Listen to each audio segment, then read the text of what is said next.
Hello and welcome to Sanatan Dibbita. I am Padam Gupta.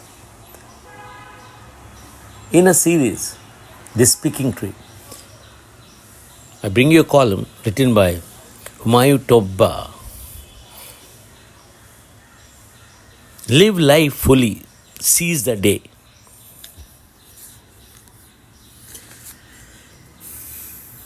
An interrupter suddenly changed the course of one's life. This happens when Prince Siddhartha stepped out of the protected palace environment and encountered the reality of old age, sickness, and death. The interrupter even triggered his long search for their source. Years of observation led to the discovery of the sole generator of human suffering, dukkha.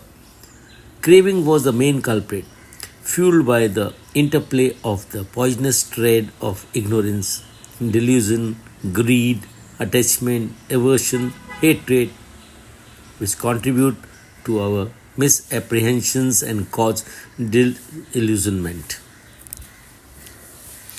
Siddhartha's search and rigorous discipline culminated in the transformation of the young prince to the Buddha, the awakened one, and the beginning of Buddhism. Buddhism enumerates three types of suffering. The first set is suffering, dukkha. Dukkha covering physical, emotional pain of birth, aging, sickness, and death. The second type is viparinama, dukkha, constant change, linked to anitya, impermanence, and transience, best explained by the bearing of glitter of the new. Things and relationships, a swing between attraction and repelling.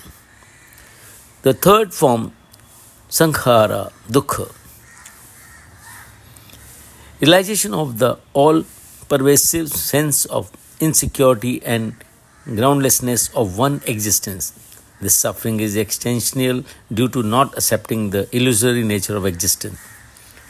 Trapping one in samsara, leading to recurrence of cycle of rebirth, or wandering and perpetuating the discontent of the unenlightened.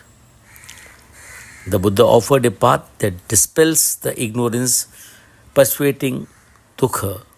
The odds could be overcome neither by undue optimism or permission, nor by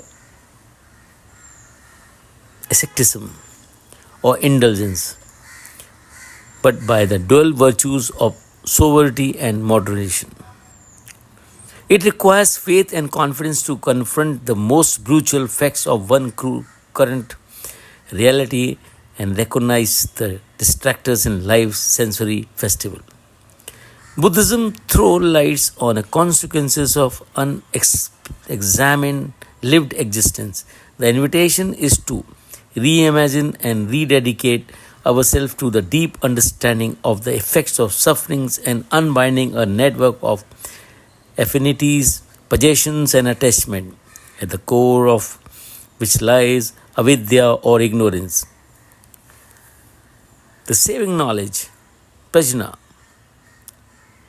helps identify the operating dynamics called the Four Noble Truths and the way out through the Eightfold Path: ethics, shila, or appropriate action, speech and livelihood, next dhyan, control of mental process, proper effort, mindfulness and concentration, and finally wisdom, prajna, development of insight into the nature of reality, including correct views and intention. The impact of the second and third suffering types depends on a degree of denying, masking, mislabeling, or knowingly resisting the reality that is staring at us, throwing us into the alternative swing of ecstasies and agonies. There is no life without pain, but lessening suffering is optional. Philosophers sought to reduce the effect of one aspect of dukkha, the death dread. Patanjali Avinivesha, by being constantly reminded of mortality in the phrase memento mori or maran sati.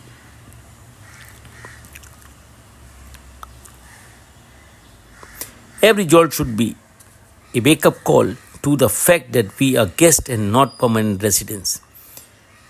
None of these imply staying in a permanent state of non enjoyment of good things in life and circumstances. Sometimes memento mori is followed by memento vivere, remembering the death but remember to live, which gives us Horace, carpe diem, seize the day. Hare Krishna.